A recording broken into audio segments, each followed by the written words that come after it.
5명의 남자들이 토론을 위해 모였다.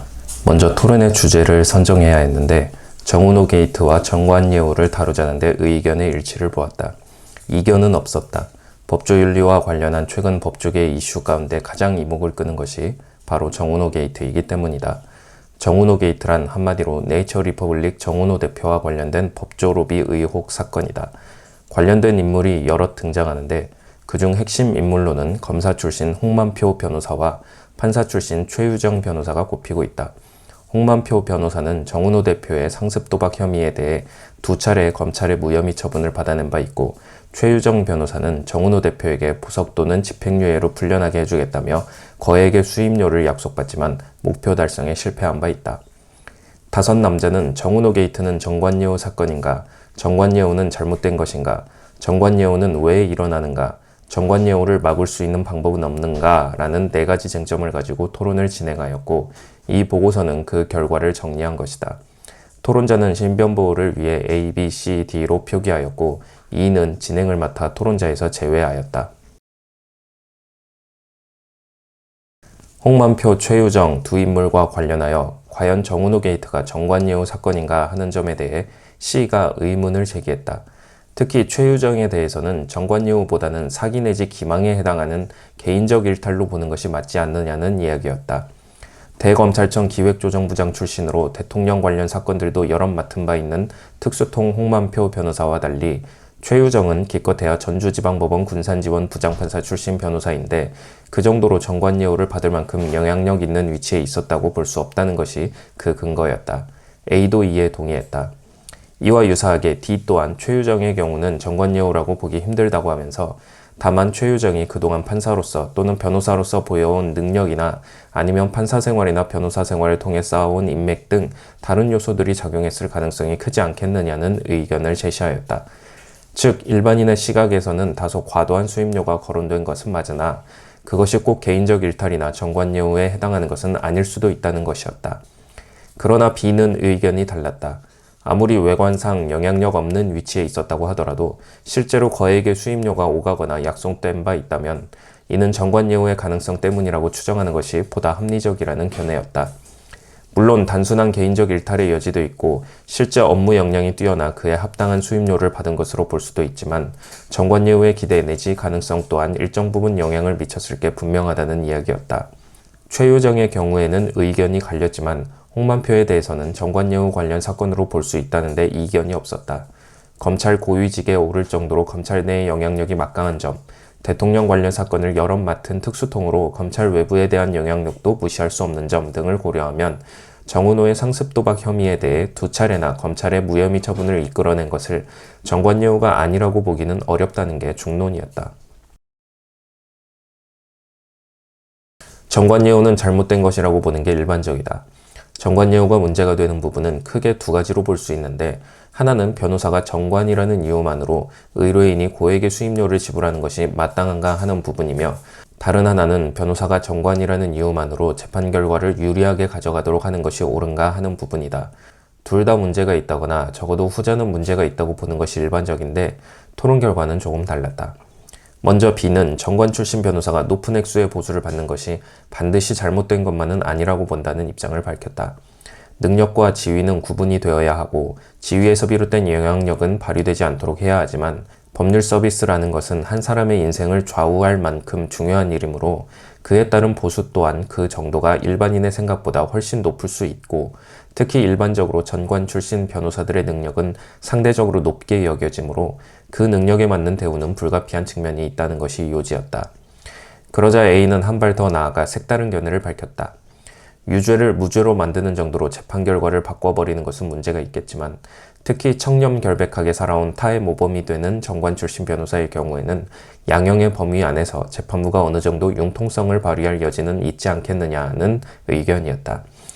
그러면 안 되는 거라는 반발이 일자 물론 그러면 안 되는 게 맞긴 하지만 그러는 게 인지상정 아니겠느냐, 그럴 수도 있지 않겠느냐 하고 반문하였다. A의 견해는 당위의 차원이라기보다는 이해의 차원인 것으로 보인다. 그러나 논의 끝에 우리는 한 가지 중요한 사실을 놓치고 있다는 점을 깨달았다. 그것은 바로 정관예우의 최대 피해자는 형사사건의 피해자라는 사실이었다. 아무리 유죄를 무죄로 바꾸는 게 아니라 유죄의 양형 범위 안에서 재량을 발휘하는 정도로 그친다 하더라도 그러한 재판 결과는 결국 형사사건의 피해자에게 불리한 결과물이 될 수밖에 없는 것이다.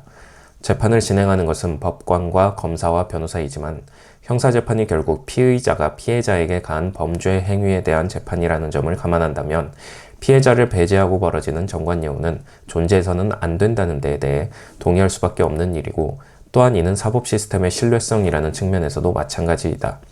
이 점에 있어 토론자들은 의견의 일치를 보았다.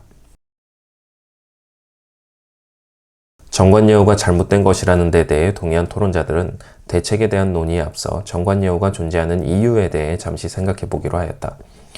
이 부분에 대해서는 조금 산발적으로 의견들이 오고 갔는데, 가장 먼저 나온 이야기는 정관예우는 법조계만 아니라 어느 분야에서나 일어나는 일이라는 것이었다. 때문에 다른 분야, 특히 공직 분야에서는 취업 제한 등을 통해 이러한 문제를 방지하려 노력하고 있다는 이야기가 덧붙여졌다.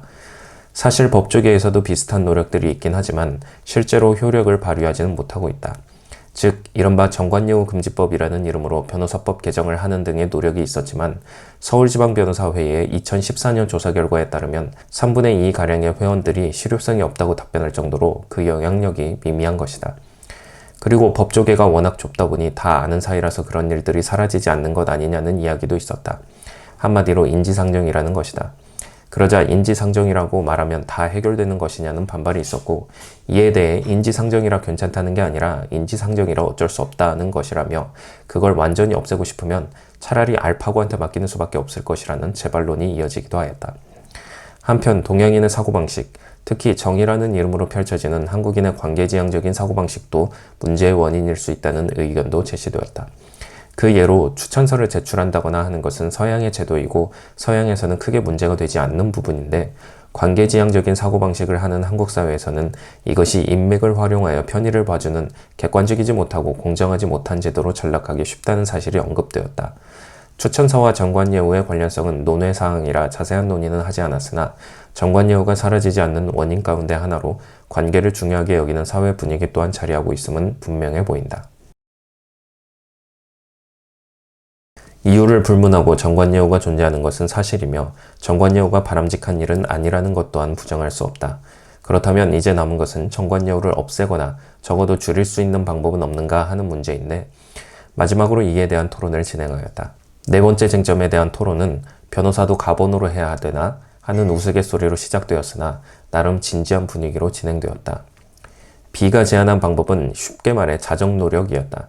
전직 대통령들을 보아도 대통령 퇴임 후 특별히 정치활동을 하거나 하지 않는 것처럼 법관이나 검사로 상당 기간을 보내고 사임 내지 퇴임한 사람들이 솔선수범하여 관련 직종에 종사하지 않아야 하고 사회 분위기를 그런 방향으로 조성해 가야 한다는 것이었다. 그러자 전직 대통령은 그만한 예우를 받기 때문에 그런 것이며, 무엇보다 정관예우가 존재하면 그 혜택을 고스란히 누리게 될 법관이나 검사들에게 그런 것을 바랄 수는 없다는 반론이 제기되었다. C는 국민 배심제를 전면적으로 실시할 것을 제안하였다. 정관예우라는 것이 법관이 정관 변호사에게 유리한 방향으로 재판을 이끌어가는 것이라면 배심제를 통해 법관의 그러한 일탈 행위를 막을 수 있지 않겠느냐는 것이었다. 이에 대해 우리나라 법체계에 적합하지 않은 것 아니냐는 반론, 배심제 실시에는 예산이 많이 들지 않겠느냐는 반론, 배심원들의 판단은 공정하고 합리적이라고 믿을 수 있는 것이냐는 반론 등이 제기되었다. A는 국선 변호인 확대를 주장하였다. 정관예우가 사선 변호인으로 정관 변호사를 선임하는 모습으로 나타나는 문제인 만큼 국선 변호인 제도를 확대 실시하여 모든 형사사건의 변호인을 국선 변호인으로 하는 정도로까지 나아간다면 의뢰인 입장에서는 고액의 수임료를 주고 정관 변호사를 선임할 일이 없어질 것이고, 재판부 입장에서는 제도의 운영상 배당되는 변호인을 맞이하는 만큼 정관예우를 할 이유가 많이 줄어들 것이라는 게 이유였다. 이에 대해서는 사법 시스템을 국가주도로 운영하는 게 과연 바람직한 일인가 하는 반론과 무엇보다 재정적으로 막대한 예산이 필요할 것이라는 반론이 제기되었다. D는 이른바 재판 책임제의 도입을 제안하였다. 정관예우의 핵심은 결국 법관이 정관 변호사에게 유리한 방향으로 재판 결과를 이끌어내는 데 있으므로 법관이 본인의 재판에 대해 법률적 사실적 책임을 지도록 한다면 그러한 책임을 무릅쓰면서까지 정관예우를 할 법관들은 많지 않을 것이라는 이야기였다. 법률적 책임이라 함은 형사처벌을 말하고 사실적 책임이라 함은 공직 취임 금지나 관련 직종 취임 금지 등을 말한다. 이에 대해서는 현실적으로 정관예우로 인한 재판이라는 것을 밝혀낼 수 있겠는가 하는 반론과 그렇게 되면 부작용으로 재판 결과의 보수화 내지는 법관의 보수화를 불러오는 것은 아닌가 하는 반론이 제기되었다.